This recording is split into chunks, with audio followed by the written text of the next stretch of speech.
Bonjour à tous, bienvenue pour ce premier webinaire de la série Simplifier le télétravail. Sandrine Irigoyen, fondatrice de Digital Conseil. Bonjour à tous, Maxime Mario, directeur associé Digital Conseil. Donc, nous avons déjà quelques participants qui nous ont rejoints et d'autres qui vont continuer à nous rejoindre. En préambule de ce webinaire, donc pour ceux qui n'ont pas encore l'habitude d'utiliser ces plateformes, vous avez sur votre droite deux onglets, un onglet chat et un onglet questions. Donc, chat, c'est pour échanger de façon informelle avec nous tout au long du webinaire. Et puis, l'onglet questions, n'hésitez surtout pas à l'utiliser si vous souhaitez nous poser des questions durant toute la durée du webinaire. Donc, Maxime et moi-même, nous avons décidé il y a une dizaine de jours de concevoir en fait un programme de webinaire pour vous aider à mettre en place le télétravail au sein de vos équipes, car on n'est pas habitué à ces outils de télétravail, c'est pas forcément évident, et surtout face au caractère urgent de pouvoir s'organiser efficacement avec l'ensemble de vos collaborateurs qui sont tous, comme vous le voyez, nous aussi, confinés à domicile en télétravail. On a souhaité donc commencer ce premier webinaire au travers d'une démonstration plutôt très concrète organisée en mode tuto pour vous partager 3 solutions de visioconférence qu'on vous détaillera à l'aide de vidéos YouTube d'ailleurs pour que ce soit bien clair pour tout le monde. Et puis à la fin du webinaire, pour tous ceux qui nous accompagneront jusqu'à la fin du webinaire, vous aurez en bonus quelques surprises qu'on vous proposera. Donc, je vous propose le programme. Donc, le programme qu'on envisage à date, il peut évidemment évoluer, mais ce qui nous paraît essentiel pour réussir l'organisation du télétravail de façon efficace, c'est de pouvoir se doter de solutions de visioconférence. Donc, être capable en fait de mettre en place des réunions en visio avec l'ensemble des membres de son équipe, c'est essentiel pour maintenir le lien et gagner en efficacité. Ensuite, vendredi, donc ce vendredi, là, dans 2 jours, à 11h30, on partagera avec vous 2 solutions de communication collaborative et de messagerie instantanée extrêmement efficaces pour échanger tout au long de la journée avec les membres de votre équipe. Et enfin, une fois par semaine, on enchaînera avec les solutions de centralisation et de partage de documents, la gestion collaborative des projets des tâches, et on terminera avec un webinaire dédié à l'organisation méthodologique de la mise en œuvre du télétravail pour que ce soit, encore une fois, efficient au sein de vos entreprises. On a fait le choix avec Maxime de vous présenter uniquement des solutions gratuites ou en tout cas qui ont un accès freemium, ce qu'on appelle un accès freemium, c'est-à-dire qui ont un accès gratuit et qui permettent via des coûts assez faibles d'avoir des fonctionnalités additionnelles de façon à ce que vous puissiez vous équiper très rapidement sans qu'il y ait de frein économique. Je rappelle que Maxime et moi, on est indépendants vis-à-vis de l'ensemble de ces solutions, donc on vous partage des solutions qu'on connaît, qu'on a l'habitude d'utiliser ou que nos clients utilisent, mais en aucun cas, on va vous conseiller une solution plutôt qu'une autre. L'objectif pour nous, c'est que vous trouviez la solution qui corresponde le mieux à votre organisation. Donc, je vous propose de commencer ce premier webinaire dédié à la visioconférence et je laisse Maxime prendre la main. On se parle visioconférence, mais qu'est-ce qu'on peut attendre avant tout d'une visioconférence et dans quel cadre on peut l'utiliser? Donc, on vous a mis un petit slide récap sur le sujet pour se dire, dans les formats de réunion, ce qui nous semble intéressant, c'est évidemment savoir qu'on peut faire des appels audio. Donc, on n'a pas attendu la visioconférence pour faire des appels audio. On peut le faire avec un téléphone, mais sachez que même si vous n'avez pas de flux vidéo, vous pouvez faire des appels audio classiques, on va dire, avec ces logiciels de visioconférence. Le centre, ce qui vraiment nous intéresse, sont les appels vidéo, évidemment, et on va avoir des petites démonstrations là-dessus. En type de réunion, vous pouvez animer des réunions individuelles, donc one-to-one, quand vous avez une réunion, un point à faire avec une personne, aussi bien que des réunions de groupe. Vous pouvez faire des réunions à 5, 10, 15, 20 personnes. Techniquement, vous pouvez aller au-delà de 20 personnes. Après, c'est un peu plus compliqué à organiser. Et vous pouvez faire effectivement aussi des webinars qui peuvent aller jusqu'à 100, 200, jusqu'à 300 personnes selon les logiciels. Donc, en termes de format de réunion, c'est très large. Et donc, quand on parle visioconférence, on se parle vraiment du point quotidien avec un collaborateur jusqu'à des réunions de service, des réunions de groupe, des choses beaucoup plus larges. En termes de fonctionnalité, qu'est-ce qu'on attend de ces logiciels de visioconférence? On attend évidemment les flux audio et vidéo, de pouvoir se voir, de pouvoir s'entendre, c'est la moindre des choses. De plus en plus, aujourd'hui, on utilise le partage d'écran assez naturellement. Donc, je te partage mon écran et je te montre le logiciel, je te montre, on est sur un site web ensemble, on est sur une interface commune, ou ça peut être simplement des notes, des graphiques, etc. Les partages de fichiers pour diffuser de l'information de manière transverse et commune. Des petites fonctionnalités de chat room, exactement ce que l'on a là sur la plateforme avec le petit onglet chat sur la droite, ce qui permet d'avoir des conversations à côté de ce que fait l'animateur et en complément, et de ne pas à chaque fois déranger l'animateur s'il y a des questions. Et puis, une des fonctionnalités qu'on a voulu mettre en avant aussi, c'est l'enregistrement de réunion, qui est une fonctionnalité que l'on retrouve de manière assez standard. Donc, j'enregistre le flux audio, le flux vidéo. À quoi ça sert? Ça sert notamment dans les réunions, si vous voulez diffuser une information massivement à tous vos collaborateurs, mais certains collaborateurs sont en congé, sont malades, ne peuvent pas venir. Ça vous permet d'enregistrer la réunion et que ces collaborateurs puissent regarder la réunion une fois celle-ci terminée. Et vous êtes sûr dans ces cas-là que tout le monde a le même niveau d'information avec exactement les mêmes mots, le même entrain. Tout le monde a la même information. On a, comme le disait Sandrine à l'instant, on s'est focalisé sur des démonstrations sur 3 outils. Alors, des outils aujourd'hui de visioconférence, vous allez en trouver vraiment partout sur le net. Il y en a plus d'une centaine qui sont disponibles en France, donc le choix est là. Qu'est-ce qu'on a voulu faire avec ces outils? On a choisi des outils qui étaient fiables, c'est-à-dire que ce sont des outils qu'on utilise, nous, au quotidien, en tout cas régulièrement, et on peut vous assurer que ce sont des outils qui sont robustes. Ce sont des outils professionnels, donc que vous pouvez utiliser dans le cadre professionnel, gratuits, ou en tout cas en mode freemium, c'est-à-dire que la porte d'entrée niveau budget est très très basse, et vous allez voir que même il y a une offre complètement gratuite sur chacun de ces trois logiciels. Et le dernier, c'est que ce sont des logiciels universels. Donc, soit dans le monde autour de Google, pour le premier, soit le monde autour de Microsoft sur celui du milieu, soit une solution tierce qui est complètement indépendante et qui peut se connecter aux différents mondes logiciels, Microsoft, Google ou peu importe. Sur ces 3 logiciels, donc, la base commune qui est quand même importante parce que aujourd'hui, certaines personnes pensent encore qu'on n'a pas encore finalisé, terminé ces petites contraintes. C'est que vous pouvez avoir des réunions avec vos collaborateurs dans votre propre entreprise, mais aussi avec des contacts externes. Donc ça, c'est important. Vous avez des invités, des prestataires. Vous voulez les inviter. Ils n'ont pas besoin de créer de compte. Ils peuvent rejoindre une réunion en visioconférence. Ça se fait via un simple partage de liens. On va vous montrer tout à l'heure. Et l'accès aux réunions est possible directement via un navigateur sans télécharger de plugins, de petits logiciels complémentaires. Ça se fait très facilement, ou ça se fait aussi même sur téléphone portable, sur smartphone, avec une application. Et vous allez voir que les 3 solutions qu'on vous présente aujourd'hui ont une solution d'appli mobile. Donc, c'est très simple et il y a très peu de contraintes. En général, la création de compte est obligatoire uniquement pour la personne qui anime la réunion, qui configure la réunion, mais pour les autres, il n'y a vraiment rien de spécial. Dans les 3 mondes qu'on vous propose rapidement, donc la solution de Google s'appelle Hangouts Meet, pardon. C'est la solution de visioconférence proposée par Google. Elle est disponible directement chez les personnes qui ont déjà Gmail professionnel, donc, qui s'appelle G Suite. Elle peut abriter jusqu'à 100 participants. La solution au centre, c'est la solution de Microsoft qui s'appelle Teams, qui est une solution plus récente. C'est une solution complète de travail en équipe qui intègre des grosses fonctionnalités de visioconférence. Elle est disponible avec la suite Office 365 et elle permet d'avoir jusqu'à 300 participants. Et la dernière, si tu veux nous en toucher un mot, Sandrine. Oui, donc Zoom, c'est un pure player, ce qu'on appelle un pure player, c'est-à-dire qu'il est complètement indépendant de tout environnement technologique, alors que, comme on vient de nous l'expliquer Maxime, Hangout, c'est plutôt dans l'environnement Google, Teams, c'est plutôt l'environnement Microsoft. Donc, en gros, si votre entreprise n'est raccordée à aucun de ces environnements et que vous souhaitez avoir une solution de visioconférence, Zoom, c'est vraiment la solution idéale puisqu'il est complètement indépendant. Il est reconnu pour son excellente expérience utilisateur, donc c'est vraiment très, très, très fluide, très simple de l'utiliser, de l'installer, de le paramétrer, on le verra tout à l'heure. Il a une qualité de vidéo et de son qui est un peu au-dessus de la moyenne. Et voilà, aujourd'hui, il a une offre gratuite qui supporte jusqu'à 100 participants participants.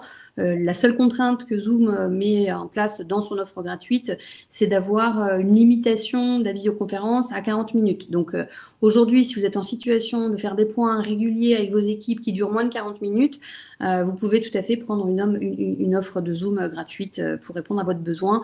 Vous verrez, c'est vraiment très simple.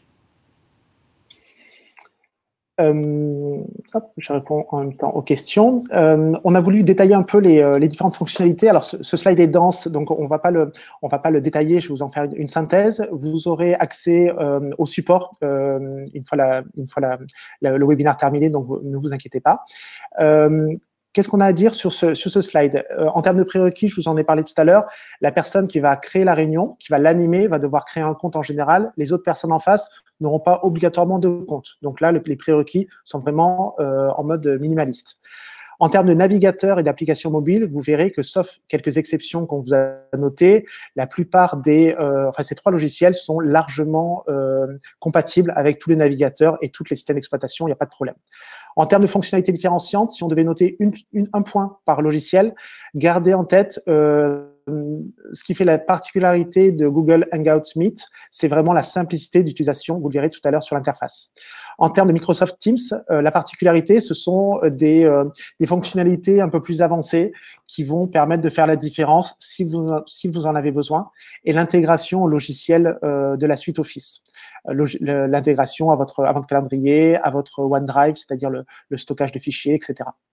Et pour Zoom, c'est vraiment, comme le disait Sandrine tout à l'heure, l'excellence opérationnelle, c'est-à-dire le son et la vidéo de très bonne qualité, et c'est un retour d'utilisateur que l'on a régulièrement. En termes d'offres d'entrée de gamme, ce sont des logiciels qui sont donc majoritairement en mode freemium, c'est-à-dire que vous le savez peut-être pas, mais vous y avez peut-être déjà accès dans vos licences actuelles. Si vous avez une licence G Suite, donc encore une fois, c'est le Gmail professionnel, le Gmail pour entreprise, donc c'est une licence qui coûte 5,20 € par mois par utilisateur, vous avez déjà accès à Google Hangouts Meet. On va voir tout à l'heure où est-ce que vous allez pouvoir trouver ce logiciel. Point de vue Microsoft, si vous avez déjà une licence Office 365 Business Essentials, ou mieux, ce sont des licences autour de 4,20 € par mois par utilisateur, vous avez déjà accès à Microsoft Teams et à toute la partie visioconférence. Vous n'aurez pas accès à l'intégralité du logiciel Teams, qui, encore une fois, je le répète, est un logiciel de gestion d'équipe complet, mais par contre, vous aurez accès à beaucoup de fonctionnalités liées à la visioconférence. Et enfin, sur la partie Zoom, vous avez déjà une offre gratuite, comme le disait Sandrine, qui a pour principale limite le fait de se limiter justement à 40 minutes pour les réunions de groupe. Mais sinon, sur les réunions face à face, par exemple, vous êtes un temps illimité et vous pouvez accueillir jusqu'à 100 participants. Il nous a paru intéressant de noter qu'en ces temps de crise, chaque logiciel, en tout cas les 2 premiers, Google et Microsoft, ont fait des efforts commerciaux pour proposer une offre logicielle un peu plus large qu'en temps normal. Donc sur Google, vous avez jusqu'au 1er juillet 2020, vous avez accès dans l'offre de base à des fonctionnalités complémentaires. Idem pour Microsoft Teams. Et pour l'instant, il n'y a pas d'offre particulière sur Zoom, mais comme on le disait tout à l'heure, l'offre gratuite est déjà très, très large. Un des points qu'on voulait vraiment mettre en avant avec Sandrine, c'était vous montrer concrètement à quoi ressemblent les outils, et c'est ce que l'on va faire tout de suite. Pour chacun des outils, on va vous montrer comment organiser une visioconférence. Vous allez voir que c'est très simple. Comment assister à une visioconférence, donc si vous êtes de l'autre côté en tant qu'invité, comment ça se passe. Et concrètement, quand vous animez une réunion, les 2-3 points à bien garder en tête. Je vais vous partager pour cela mon écran. Pendant que Maxime est en train de partager son écran, juste vous préciser que vous avez accès donc au support. Et sur le support, on a mis l'ensemble des liens qui vont vous permettre en fait d'activer les vidéos YouTube qu'on va partager avec vous durant ce webinaire. Et peut-être que ces vidéos YouTube là seront peut-être pas tout à fait nettes et tout à fait claires parce qu'on est en format webinar. Par contre, une fois que vous aurez terminé le webinaire et que vous voudrez accéder à ces vidéos sur grand écran, vous aurez accès à des vidéos tout à fait nettes. Voilà, donc Maxime va nous présenter Hangouts Meet. Ouais, le premier, donc la solution de Google. Comment j'organise une visioconférence avec ce logiciel? Alors, je me retrouve dans Gmail. Vous avez vous connaissez peut-être l'interface de Gmail, et je vais aller directement sur l'agenda. Pourquoi? Parce que l'agenda, c'est vraiment le point d'entrée des visioconférences. Quand je veux créer une visioconférence, la plupart du temps, c'est pas tout de suite. Je ne sais pas si la personne avec qui je veux le faire sera disponible. C'est pour planifier un rendez-vous. Et dans ce cas-là, dans l'agenda, vous allez voir que c'est très simple. Je vais créer un nouveau rendez-vous. Pour cela, dans mon agenda, je clique à l'endroit sur le bonjour où je souhaite créer le rendez-vous. Je marque un titre de réunion, une date de démarrage, une date de fin, comme dans toute réunion. Et je vais ajouter des invités. Ce sont ces invités qui vont recevoir par mail directement le petit lien de visioconférence. Et vous allez voir que automatiquement, dessous, vous avez un petit lien « Participer au Hangout Meet ». Et ce lien vous permettra d'accéder le moment venu à la visioconférence. Donc là, je n'ai rien fait, je n'ai rien paramétré. C'est Google qui l'a paramétré tout seul. Par défaut, il ajoute maintenant un lien de visioconférence. Vous pouvez le décocher si vous le souhaitez avec la petite croix à droite, mais par défaut, il part du principe que sur tout rendez-vous, il peut y avoir de la visioconférence. J'appuie dans ce cas-là sur enregistrer. Alors, je fais une petite description pour expliquer aux gens, évidemment, avec qui j'ai rendez-vous, qu'il s'agit d'une visioconférence, leur donner tous les tenants et aboutissants. J'enregistre et cela va envoyer les emails d'invitation avec l'URL. Voilà, j'ai fini d'organiser ma réunion en visioconférence. Vous voyez que c'est très simple d'utilisation. Je vais me mettre de l'autre côté maintenant, c'est comment assister à une visioconférence. Donc, je retourne sur mon agenda. Donc là, je suis invité. J'ai reçu un mail. Donc, si j'ai reçu un mail, évidemment, au cœur du mail, je peux cliquer sur le lien de visioconférence. Mais si je veux directement travailler avec mon agenda, arrive le jour J, je vois sur mon agenda que j'ai une réunion, j'ouvre cette réunion et directement, j'ai le lien d'accès à la visioconférence. Je n'ai qu'à cliquer dessus. Vous voyez que je n'ai rien à télécharger. J'arrive directement sur la porte d'entrée, sur le SaaS de la visioconférence. Vous verrez ce point commun sur tous les logiciels. Avec sur la partie gauche, un retour caméra. Donc, le retour caméra, c'est vous allez voir votre propre caméra, votre reflet. Donc là, vous allez voir évidemment si tout est bien en ordre, si derrière, vous n'avez pas trop de bazar, etc. Et vous allez avoir la possibilité de couper la caméra. Je vous le disais, c'est possible, ou de couper le micro, ou de laisser qu'un des deux activé, c'est vous qui choisissez. En tout cas, vous avez les contrôles en main.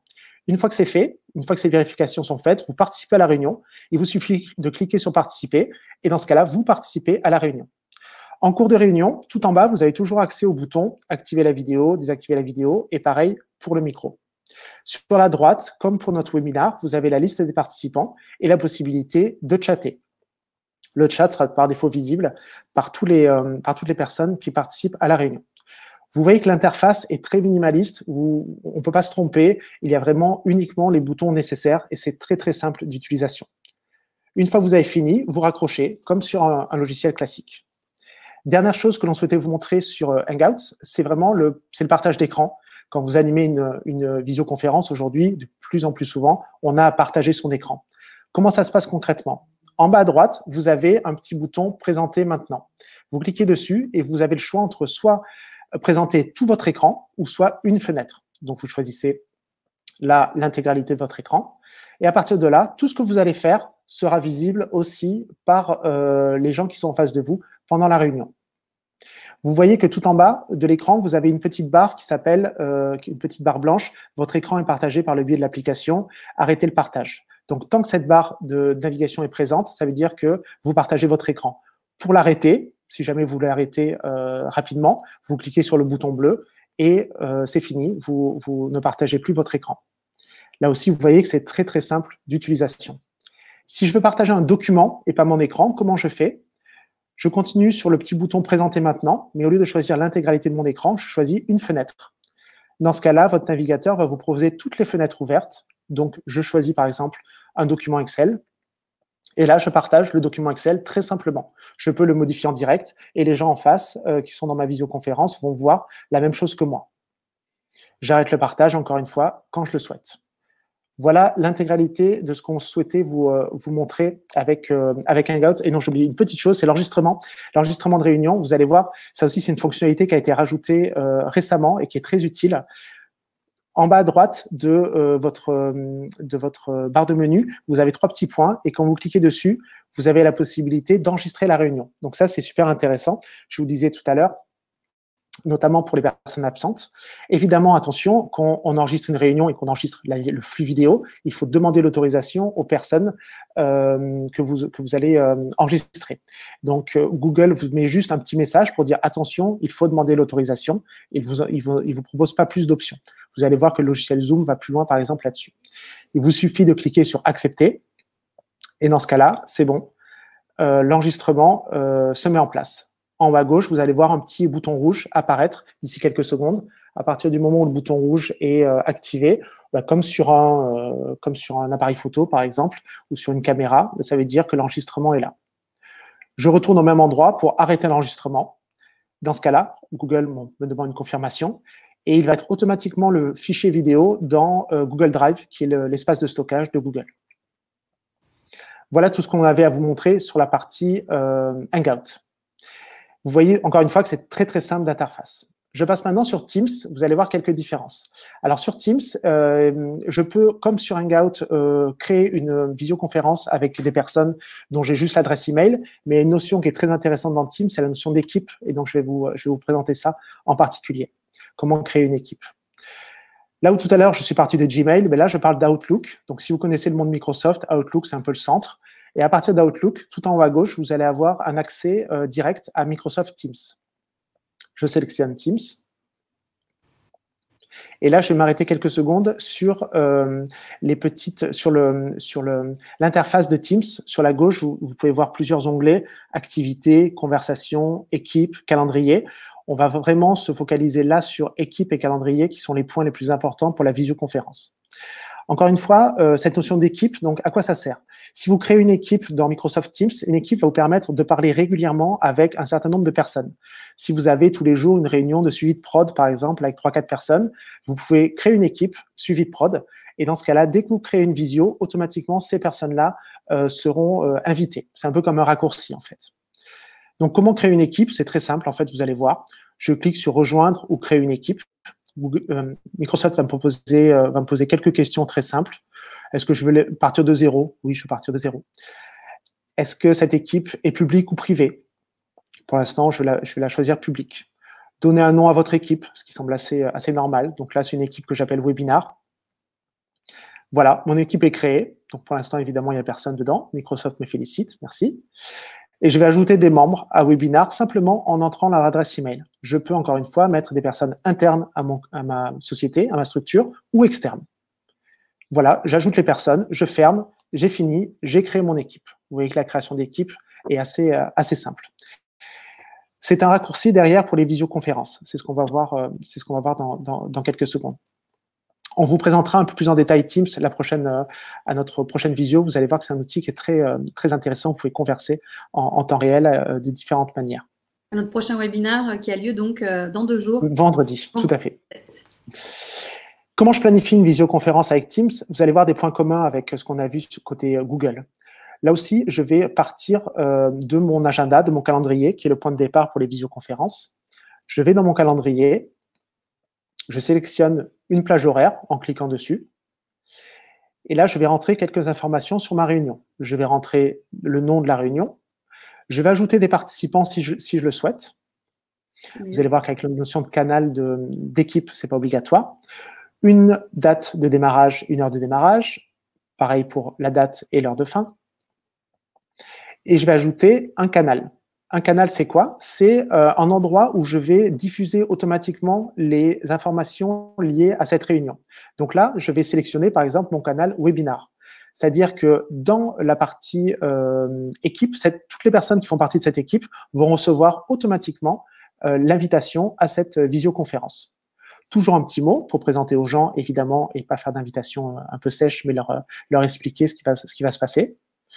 J'envoie et c'est fini. J'ai organisé ma visioconférence avec Teams. Une fois que cette réunion est faite, en tant qu'animateur, j'ai plus rien à faire. Je vais évidemment préparer mon support, mais j'ai plus rien à faire. Si je me place de l'autre côté, comment je participe à cette visioconférence avec Teams? Soit je reçois un mail et je clique directement dans cet email, soit je retourne dans mon agenda, dans mon calendrier. Là, on va voir la partie calendrier. Donc, je suis le jour J.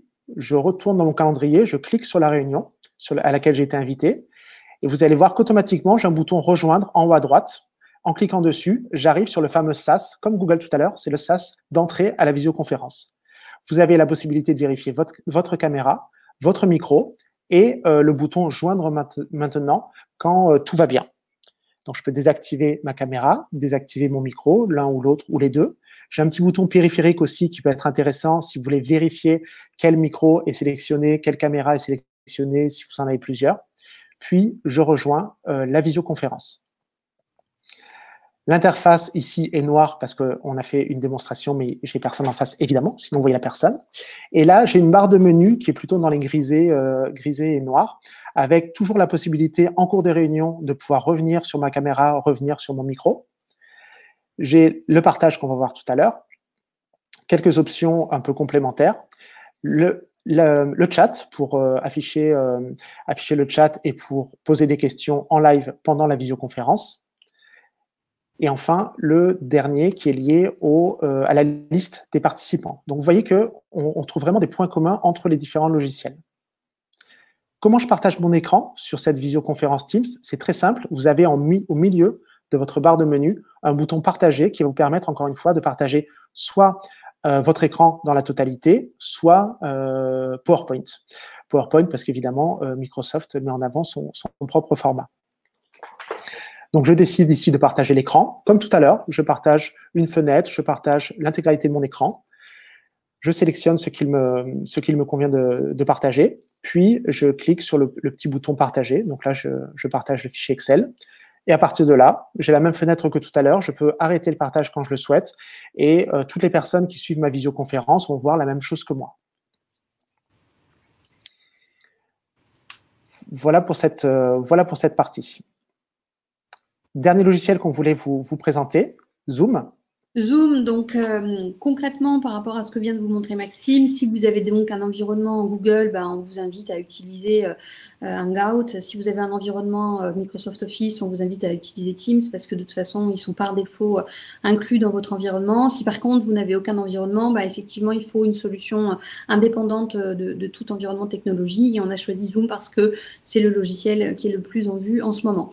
Donc concrètement, vu que Zoom n'est pas raccroché à un environnement technologique en place, il va d'abord falloir configurer un compte Zoom.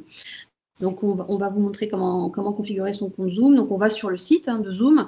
On arrive sur ce site. En haut à droite, vous avez la capacité à aller cliquer sur mon compte pour créer mon compte. Donc, c'est ce qu'on vous montre. Une fois que vous avez cliqué sur mon compte, vous avez cette interface qui se profile.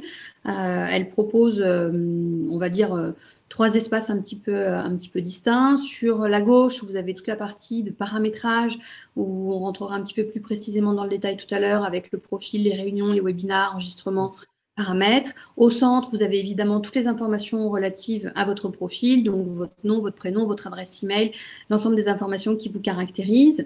Et puis, en haut à droite, on a la capacité à aller programmer ou animer des réunions. Donc, nous, ce qui nous importait plus particulièrement vous montrer, c'était donc ce menu un petit peu à gauche, là, pour paramétrer son profil. Donc, on a la capacité de pouvoir consulter l'ensemble des réunions qu'on a déjà paramétrées, enregistrées, programmées ou voire même passées. Donc là, c'est l'onglet réunion qui permet d'avoir l'ensemble de ces informations. Ensuite, on a l'onglet enregistrement qui permet d'aller sélectionner l'ensemble des informations relatives aux caractéristiques liées aux enregistrements que vous allez faire de vos réunions. Donc, vous pouvez enregistrer avec une demande de consentement, par exemple, aux participants de la réunion ou sans. Vous pouvez enregistrer avec un bip en début, un bip de fin. Donc, il y a des choses vraiment très simples. On ne va pas vous le montrer en détail, vous le verrez. C'est vraiment très simple, mais enfin, en tout cas, vous avez la capacité à vraiment paramétrer dans le détail tout ce que vous voulez. Et puis, la partie paramètres, où là, pareil, vous allez avoir accès aussi bien à l'environnement réunion, enregistrement et téléphone, où vous pourrez spécifier si vous souhaitez que la caméra de l'animateur soit allumée dès le début ou pas, si vous voulez mettre en place un SaaS, une salle d'attente ou pas. Donc, toutes ces petites modalités de fonctionnement, vous pouvez les paramétrer aisément. Nous, ce qui nous intéressait plus particulièrement de vous montrer aujourd'hui, c'était le fait de pouvoir raccrocher votre profil ou donc votre compte Zoom à votre calendrier. Pourquoi? Parce que une visioconférence, c'est quoi? C'est une réunion en visio, mais ça reste une réunion. Donc pour nous, c'est vraiment très important que ce logiciel Zoom soit raccroché à votre solution d'agenda, d'organisation de réunion, en tout cas si vous en avez un, bien évidemment. Si vous n'utilisez pas d'agenda, aucun intérêt. Mais si vous utilisez un agenda, ce qui est le cas de quand même beaucoup d'entreprises pour organiser des réunions, et bien à ce moment-là, on vous conseille de suivre ces instructions. Donc vous allez dans Profil. Une fois que vous êtes dans Profil, vous descendez un petit peu et là, vous avez la capacité de raccorder votre agenda à l'outil Zoom, de façon à ce que à chaque fois que vous allez créer une visioconférence dans Zoom, il puisse automatiquement apparaître dans votre agenda et vice-versa. À chaque fois que vous allez créer une réunion dans votre agenda, vous aurez un ID de réunion de visioconférence qui vous sera proposé si vous souhaitez la réaliser en visio, bien évidemment.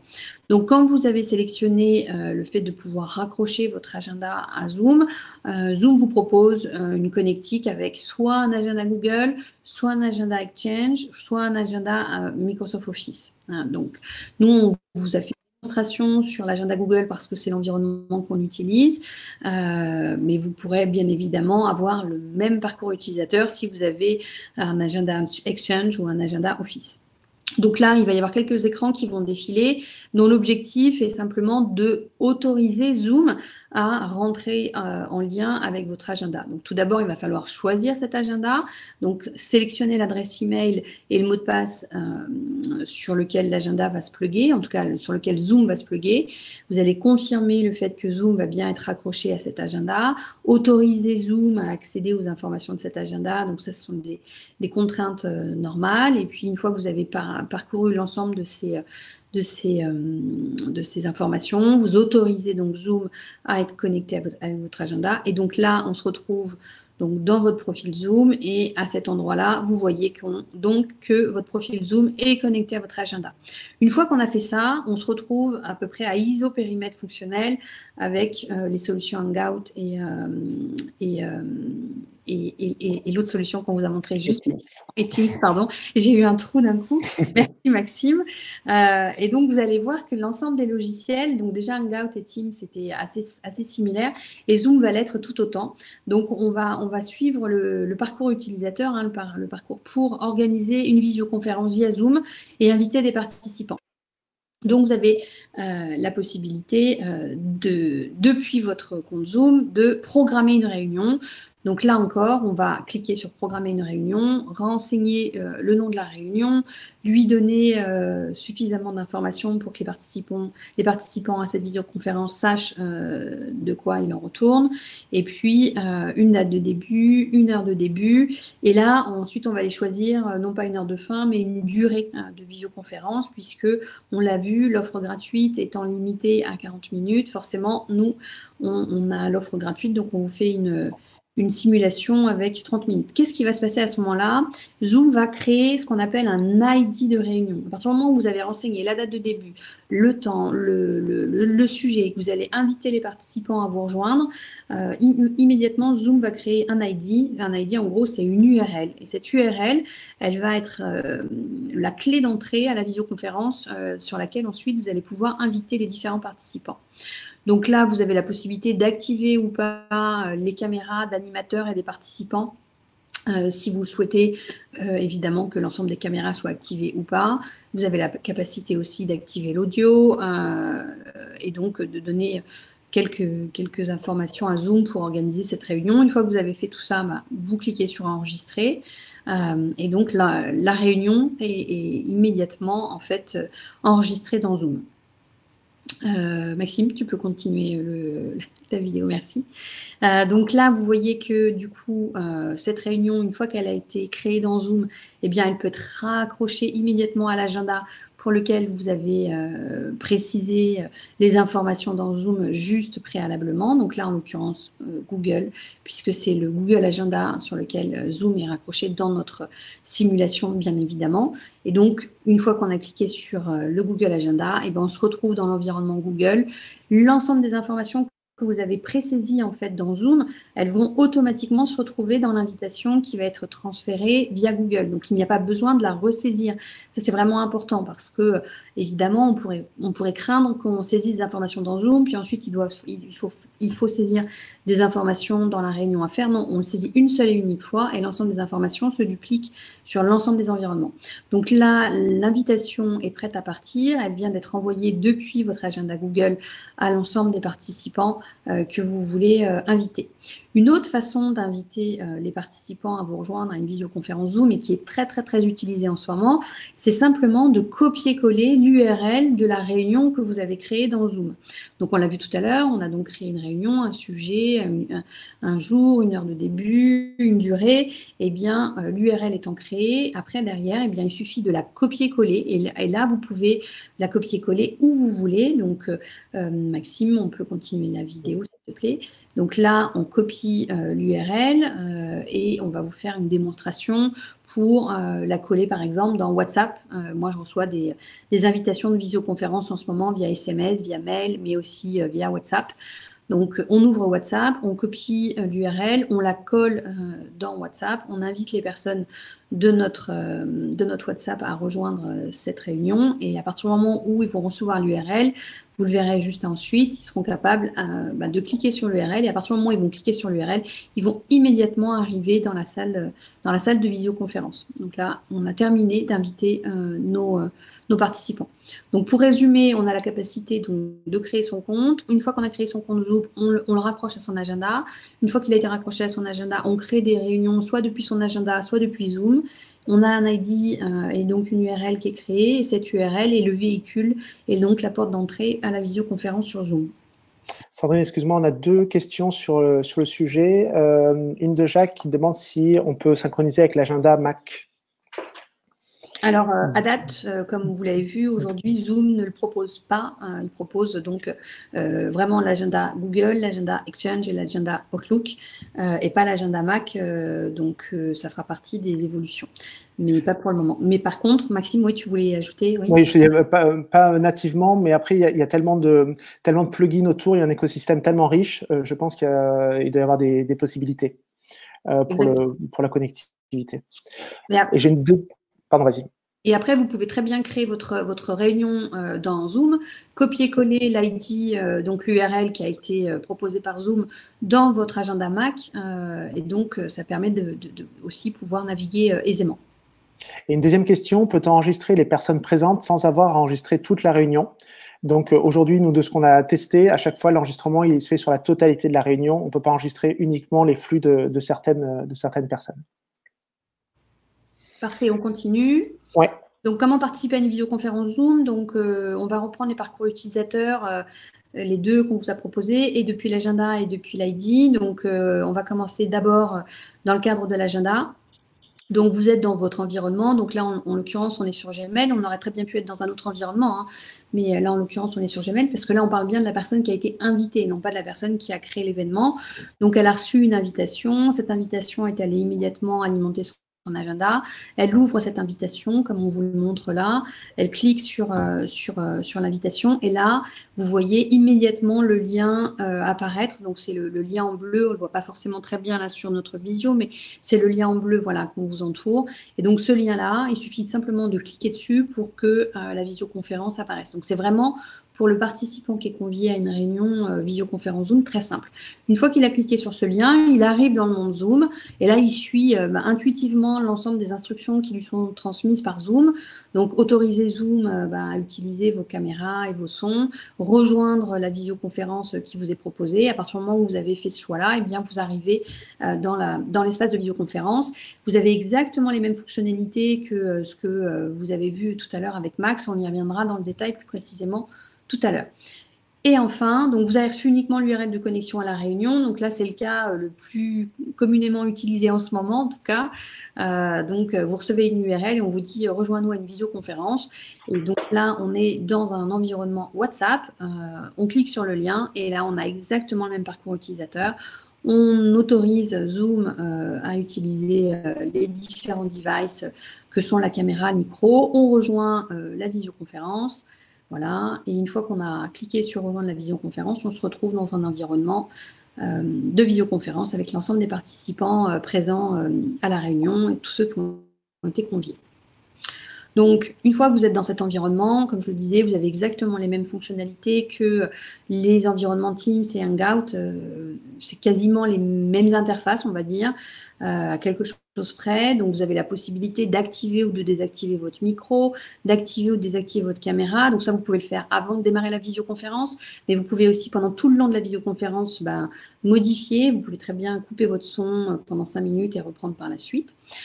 Sur Zoom, vous avez une fonctionnalité additionnelle qui est intéressante puisqu'on est dans un environnement assez ouvert, c'est-à-dire que vous avez en cours de route, vous avez commencé votre visioconférence, puis vous apercevez qu'il vous manque quelqu'un et que vous aimeriez bien convier à cette visioconférence pour avoir des informations additionnelles au sujet d'un projet en particulier. Et donc, vous souhaitez l'inviter, on va dire, en live. Et donc, vous avez cette capacité à inviter de nouveaux participants pendant la visioconférence, soit par mail, comme on peut le voir à l'instant, donc via du Gmail, du Yahoo ou l'email par défaut que vous utilisez, soit simplement en copiant la fameuse URL et que vous pouvez donc envoyer par mail, par SMS, par WhatsApp, tout ce que vous voulez, de façon à pouvoir avoir de nouveaux participants qui vous rejoignent. Là aussi, vous avez un chat sur votre droite, donc très important d'utiliser le chat parce que quand l'animateur parle, eh bien, comme l'a dit Maxime tout à l'heure, il faut éviter de se couper la parole. Et donc, le chat est là pour ponctuer les échanges et poser des questions pour avoir des sujets additionnels. On a aussi la capacité à voir toutes les personnes qui sont présentes ou non à la visioconférence via le petit menu en bas à droite. Et vous avez aussi la possibilité d'enregistrer dans Zoom. Donc, important à préciser, Zoom peut être utilisé soit en mode application Zoom, application sur votre téléphone mobile, application sur votre ordinateur, ou soit via votre navigateur.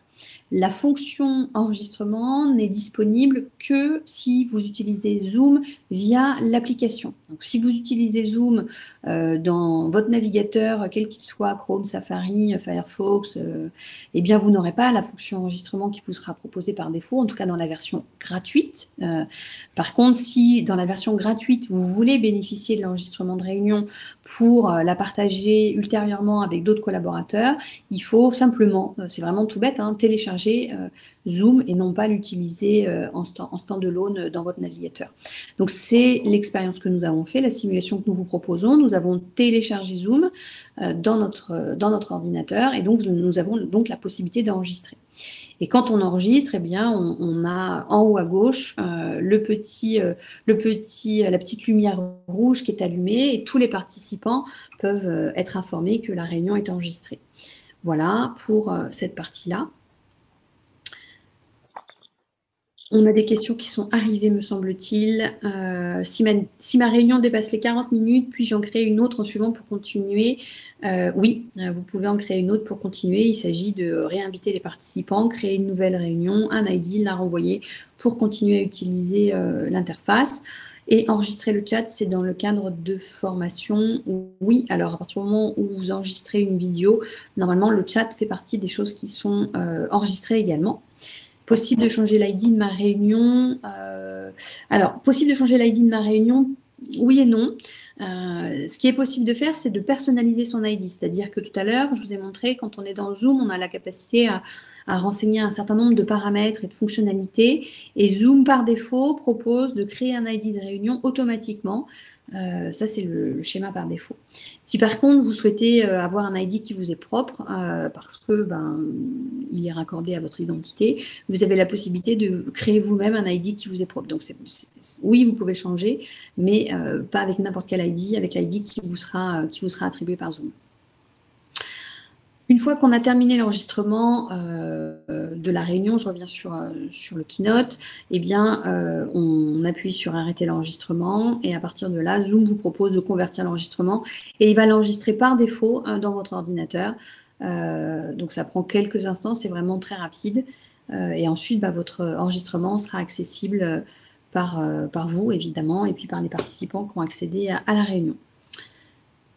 Voilà pour Zoom. Donc, comment rejoindre une réunion Zoom, comment animer une réunion Zoom et comment utiliser les fonctionnalités de Zoom. On voulait également vous mettre en avant deux, trois points autour de l'organisation des réunions, parce qu'évidemment, avoir un logiciel de visioconférence, c'est une condition sine qua non pour faire une visioconférence, mais il faut aussi adapter ces méthodes et ces routines au niveau de la visioconférence. Le premier point, c'était quand utiliser cette visioconférence. On est sur de la communication synchrone, donc à quoi ça doit nous servir. Le premier point sur la gauche, c'est pour garder ce lien social et le lien humain, malgré la distance physique. On le sait et on le vit tous en ce moment. L'image, beaucoup plus que le son, aide à garder un lien direct humain avec les collaborateurs. Et on vous encourage à évidemment utiliser la visioconférence pour le travail, mais aussi de garder des moments informels pour mettre en avant des sujets hors travail, parce que vu qu'on se voit moins au quotidien, il n'y a plus de pause café, etc., on a besoin de garder un lien humain avant tout, et même en dehors du travail, la visio peut aider sur ce point-là. Elle va également nous aider à mieux identifier les besoins des collaborateurs et y compris leurs doutes, leurs frustrations, leur stress. La visio va permettre d'avoir un feedback, un retour très direct sur tout ça. Elle va permettre, au niveau managérial, de diffuser une posture, de diffuser un ton et une vision à son équipe, ce qui est particulièrement utile en ce moment. Ce qu'on voulait vous mettre au centre du slide, c'est que les échanges, la visio peut permettre d'avoir des échanges interactifs et riches. On peut réfléchir à des sujets complexes en visio. On peut travailler, faire des brainstorming ensemble. Et c'était vraiment un très, très bon point de départ pour des sujets ou des projets à démarrer qui sont complexes. Ça peut servir aussi à faire un point régulier, par exemple un point quotidien avec les collaborateurs. Et tout ce qui est coordination, synchronisation, la visio est vraiment un bon cheval pour ça. Ça permet aussi, comme je vous le disais juste avant, quand vous êtes avec peu de collaborateurs, d'avoir des échanges moins formels et de pouvoir retrouver le feedback et de savoir précisément ce que pensent vos collaborateurs de certains sujets.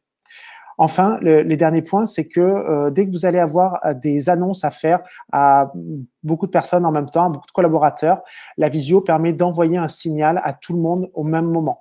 On est vraiment dans le must de la communication synchrone et c'est important. Et enfin, comme je vous le disais, vous avez en vidéo des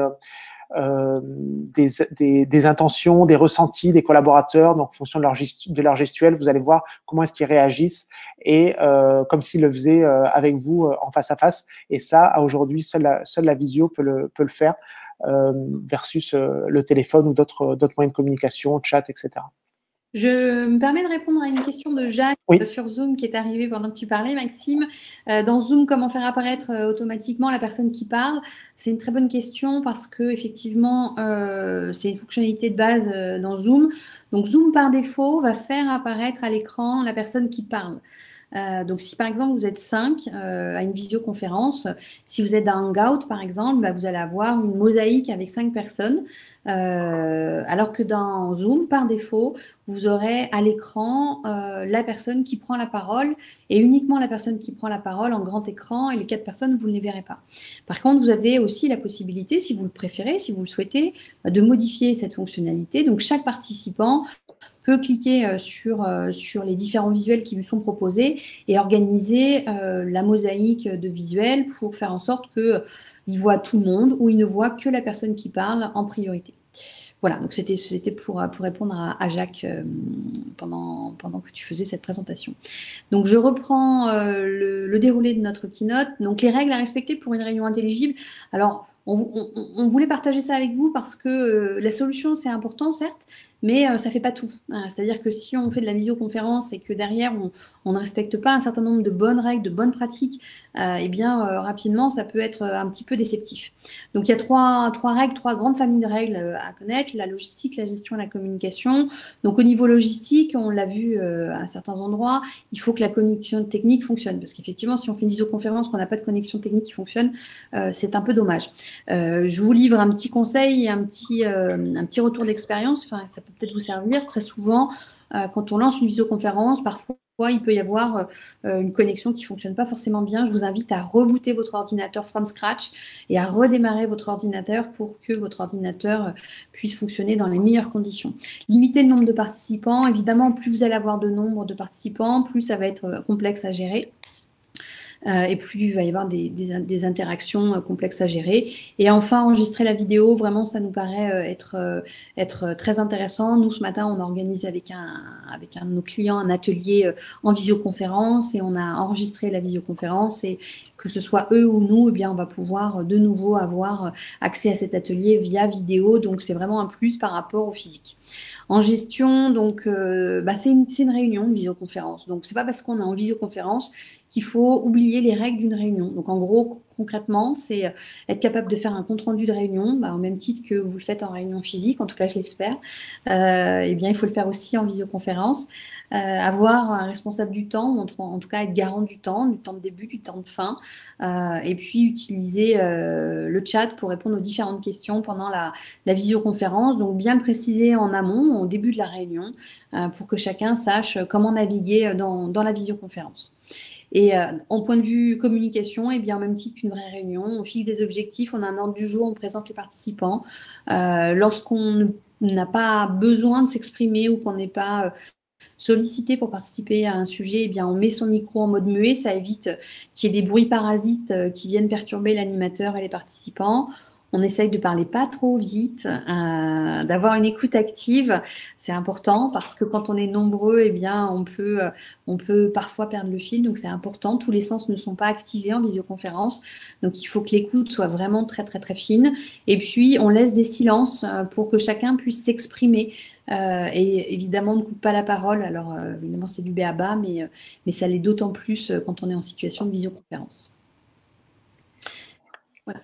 Les derniers points qu'on voulait partager avec vous, ce sont les facteurs organisationnels clés, enfin en tout cas ce qui nous semble clé pour réussir ces visioconférences.